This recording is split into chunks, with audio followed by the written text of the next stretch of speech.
नए साल की बहुत बहुत शुभकामनाएं। नमस्कार, मैं दिनेश पाठक आज फिर आपके सामने हाजिर हूँ करंट अफेयर्स की नई श्रृंखला लेकर। आज जिन मुद्दों पर हम बात करेंगे उनमें यूएनएससी काउंटर टेररिज्म कमेटी की अध्यक्षता जो भारत करने जा रहा है, ब्रह्मोस एयरस्पेस क्रूज मिसाइल का जो इकाई निर्माण की शुरू हुई है उसके बारे में बात करेंगे, रेणुका जी बांध परियोजना की बात करेंगे, नासा के साइके मिशन की बात भी होगी और बात होगी नोबेल शांति पुरस्कार विजेता आर्क बिशप डेसमंड टूटू की, जिनका हाल ही में निधन हो गया है। आज करंट अफेयर्स की शुरुआत करते हैं यूएनएससी आतंकवाद विरोधी समिति विषय से। भारत 10 लंबे वर्षों के बाद जनवरी 2022 में यूएनएससी आतंकवाद विरोधी समिति की अध्यक्षता करेगा। भारत ने पिछली बार 2012 में समिति की अध्यक्षता की थी। आतंकवाद विरोधी समिति का भारत के लिए अधिक महत्व है क्योंकि भारत दुनिया भर के विभिन्न मंचों पर आतंकवाद से लड़ने के लिए हमेशा पहल करता रहा है और आतंकवाद के खिलाफ दृढ़ संकल्पित भी रहा है। संयुक्त राष्ट्र में भारत के अस्थायी प्रतिनिधि राजदूत टीएस तिरुमूर्ति ने 8 जनवरी 2021 को घोषणा की थी कि भारत 2021-22 में यूएनएससी में 3 महत्वपूर्ण समुदायों की अध्यक्षता करेगा। 3 समितियां हैं: तालिबान प्रतिबंध समिति, आतंकवाद विरोधी समिति और लीबिया प्रतिबंध समिति। टीएस तिरुमूर्ति ने नवंबर 2020 में घोषणा की थी कि आतंकवाद विरोधी मुद्दे पर भारत के वार्षिक प्रस्ताव को 75 से अधिक देशों द्वारा सह प्रायोजित किया गया था। इस प्रस्ताव को यूएनएससी की पहली समिति में सर्वसम्मति से अपनाया गया था। भारत ने आतंकवादियों को सामूहिक विनाश के हथियार हासिल करने से रोकने के उपाय, measure of prevent terrorism from acquiring weapons of mass destruction नामक अपने मजबूत इरादों और संकल्प को पूरी दुनिया के सामने हमेशा मजबूती से रखा है और भारत अंतर्राष्ट्रीय शांति और सुरक्षा के लिए आतंकवादी समूहों के कार्रवाई करने पर जोर देने में सबसे आगे रहा है। क्योंकि भारत राज्य द्वारा प्रायोजित सीमा पार आतंकवाद का शिकार रहा है, संयुक्त राष्ट्र में भारत ने संयुक्त राष्ट्र सुरक्षा परिषद के संकल्प 1540 को अपनाने से पहले इस मुद्दे को संबोधित करने के लिए मजबूत राष्ट्रीय उपायों का आह्वान किया था। आतंकवाद विरोधी समिति यानी काउंटर टेररिज्म कमेटी के बारे में बात की जानी चाहिए। आतंकवाद विरोधी समिति संयुक्त राष्ट्र सुरक्षा परिषद की एक सहायक संस्था है।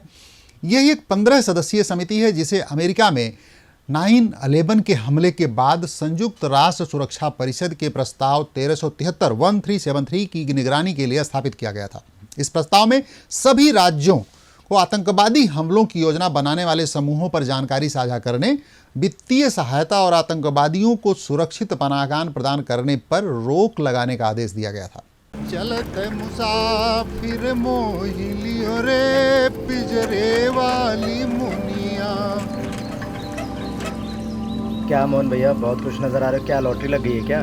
बस इतना समझ लो भैया, ये बात भी किसी लॉटरी से कम नहीं। ऐसा क्या है? हमने तो अपनी जिंदगी में किसानी, खेती और मजदूरी बहुत कर ली है। अब हम नहीं चाहते कि हमारे बच्चे भी वही करें, इसीलिए हम उन्हें अब पढ़ाना चाहते हैं। अरे भैया, कौन नहीं पढ़ाना चाहता अपने बच्चों को, पर कहाँ ऐसी जगह जहाँ हमारे बच्चे भी मान सम्मान से पढ़ सकें। अब महर्षि यूनिवर्सिटी हमारे होनहार बच्चों के लिए छात्रवृत्ति समेत वो सारी सुविधाएं दे रही है जो हमारे लिए एक सपने जैसी ही तो थी। महर्षि यूनिवर्सिटी दे रही है हर वर्ग के बच्चों को सम्मान के साथ पढ़ने का मौका। आइए और जुड़िए महर्षि यूनिवर्सिटी से। आगे बढ़ते हैं, ब्रह्मोस एयरोस्पेस क्रूज मिसाइल की तरफ रुख करते हैं। प्रतियोगी परीक्षाओं में कभी भी इस बारे में कोई भी सवाल पूछा जा सकता है। भारत के रक्षा मंत्री राजनाथ सिंह ने 2021 के दिसंबर महीने में लखनऊ में ब्रह्मोस एयरोस्पेस क्रूज मिसाइल निर्माण इकाई का उद्घाटन किया। इससे भारत की रक्षा संबंधी ताकत तो बढ़ेगी ही, ब्रह्मोस परियोजना से 5500 नए रोजगार के अवसर मिलने की संभावना है। सहायक आपूर्ति श्रृंखला अतिरिक्त 10,000 रोजगार का भी मौका देगी। दरअसल ब्रह्मोस मिसाइल मध्यम दूरी की रैमजेट सुपरसोनिक क्रूज मिसाइल है। इसे जमीन, विमान, पनडुब्बी या जहाज़ों से लॉन्च किया जा सकता है। यह दुनिया भर में सबसे तेज सुपरसोनिक क्रूज मिसाइलों में से एक है। यह मिसाइल रूस के एनपीओ मैसोनाट्रानिया और भारत के रक्षा अनुसंधान और विकास संगठन DRDO के बीच एक ज्वाइंट वेंचर है। दोनों संगठनों ने मिलकर ब्रह्मोस एरोस्पेस का गठन किया है। यह रूसी प्रदर्शन 800 ओनिक्स क्रूज मिसाइल पर आधारित है। ब्रह्मोस नाम दो नदियों के नाम से लिया गया है, भारत की ब्रह्मपुत्र नदी और रूस की मोस्कवा नदी। ब्रह्मोस की विशेषताओं की बात की जाए तो ब्रह्मोस दुनिया की सबसे तेज एंटी शिप क्रूज मिसाइल है जो वर्तमान में परिचालन में है। इसके लैंड लॉन्च और शिप लॉन्च संस्करण पहले से ही सेवा में है। 2012 में ब्रह्मोस का एयर लॉन्च वर्जन पेश किया गया और इसे 2019 में सेवा में शामिल किया गया। वर्तमान में ब्रह्मोस द्वितीय नामक मिसाइल का एक हाइपरसोनिक संस्करण का विकास किया जा रहा है। इसकी गति मैक 7-8 है। इस मिसाइल के 2024 तक परीक्षण के लिए तैयार होने की संभावना है। मिसाइल प्रौद्योगिकी नियंत्रण व्यवस्था के बारे में भी प्रतियोगी छात्रों को जान लेना चाहिए। भारत 2016 में MTCR यानी मिसाइल प्रौद्योगिकी नियंत्रण व्यवस्था का सदस्य बना। इस साझेदारी के साथ भारत और रूस 800 किलोमीटर से अधिक की रेंज वाली ब्रह्मोस मिसाइल की एक नई पीढ़ी विकसित करने की योजना बना रहे हैं। इसमें एकदम सटीक तरीके से लक्ष्यों को हिट करने की क्षमता है। अब बात करते हैं रेणुका जी बांध परियोजना की। भारत के विभिन्न राज्यों के लिए रेणुका जी बांध परियोजना बेहद उपयोगी साबित होने जा रही है। हाल ही में प्रधानमंत्री नरेंद्र मोदी ने हिमाचल प्रदेश में रेणुका जी बांध परियोजना की नींव रखी। यह सिरमौर जिले में गिरी नदी पर 6700 करोड़ रुपए की परियोजना है। इस परियोजना के पूरा हो जाने के बाद इस परियोजना से 200 मिलियन यूनिट ऊर्जा उत्पन्न होने की संभावना है, जिसकी स्थापित क्षमता 40 मेगावाट है। इस बांध की भंडारण क्षमता 498 मिलियन क्यूबिक मीटर होगी। यह दिल्ली की पेयजल आवश्यकता का लगभग 40% पूरा करेगा, मतलब दिल्ली को भी पेयजल आपूर्ति यहां से हो पाएगी। इस बांध का निर्माण पिछले 3 दशकों से लंबित था। यह अंततः 6 राज्यों हिमाचल प्रदेश, हरियाणा, उत्तर प्रदेश, दिल्ली, राजस्थान और उत्तराखंड की ओर से सहयोग के बाद निर्मित किया जाएगा। दरअसल गिरी नदी पर रेणुका बांध परियोजना की कल्पना भंडारण परियोजना के रूप में की गई है। गिरी नदी यमुना की एक सहायक नदी है। इस परियोजना का निर्माण हिमाचल प्रदेश के सिरमौर जिले में किया जाएगा। इसमें 148 मीटर ऊंचाई का एक बांध बनाने की परिकल्पना की गई है जो दिल्ली और अन्य बेसिन राज्यों को पानी की आपूर्ति करेगा। इस बांध से 40 मेगावाट बिजली भी पैदा होगी। सिंचाई या पेयजल घटक की लागत का 90% केंद्र सरकार प्रदान करेगी, जबकि 10% शेष राज्यों द्वारा प्रदान किया जाएगा। अब नासा का साइके मिशन के बारे में जान लेते हैं।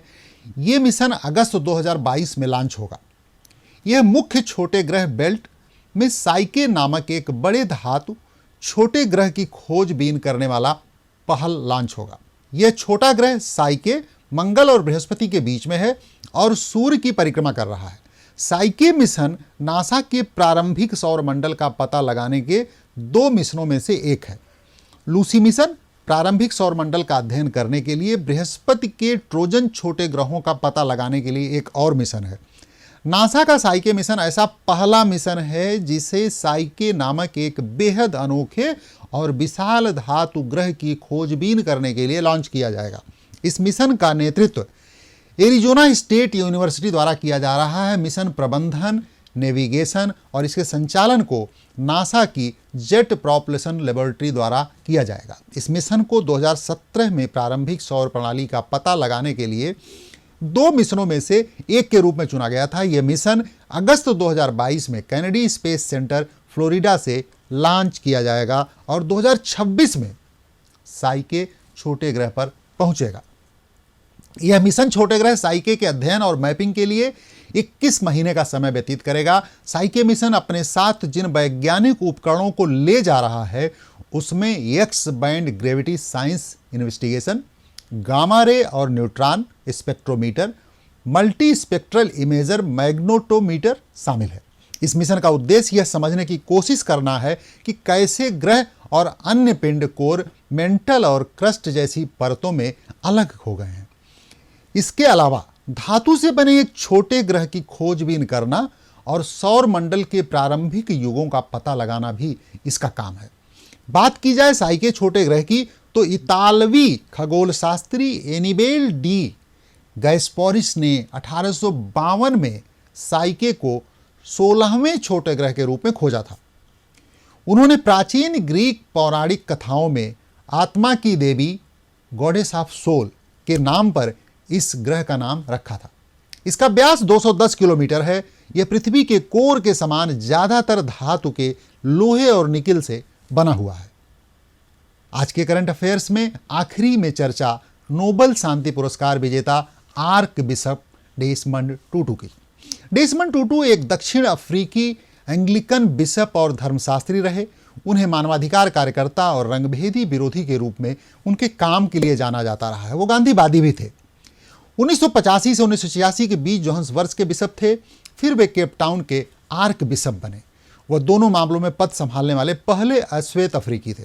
नोबेल समिति ने उन्हें 1984 में नोबेल शांति पुरस्कार से सम्मानित किया क्योंकि वो दक्षिण अफ्रीका में रंगभेद की समस्या को हल करने के अभियान में एक समर्पित नेता थे। उन्हीं आर्क बिशप डेसमंड टूटू का 27 दिसंबर 2021 को 90 वर्ष की अवस्था में निधन हो गया। 1997 में उन्हें प्रोस्टेट कैंसर हुआ और उनकी सर्जरी हुई। बाद में टूटू को संक्रमण और अन्य बीमारियों के इलाज के लिए कई बार अस्पतालों के चक्कर लगाने पड़े। वो दक्षिण अफ्रीका के पहले ब्लैक एंग्लिकन आर्क बिशप थे। इस बुलेटिन में बस इतना ही। आप अपना ध्यान रखें। ओमिक्रॉन वेरिएंट बहुत तेजी से विस्तार ले रहा है। आप खुद और अपनों की सुरक्षा करें, मास्क लगा के चलें, सैनिटाइजर का इस्तेमाल करते रहें, अपना ध्यान रखें। बहुत बहुत धन्यवाद। नमस्कार।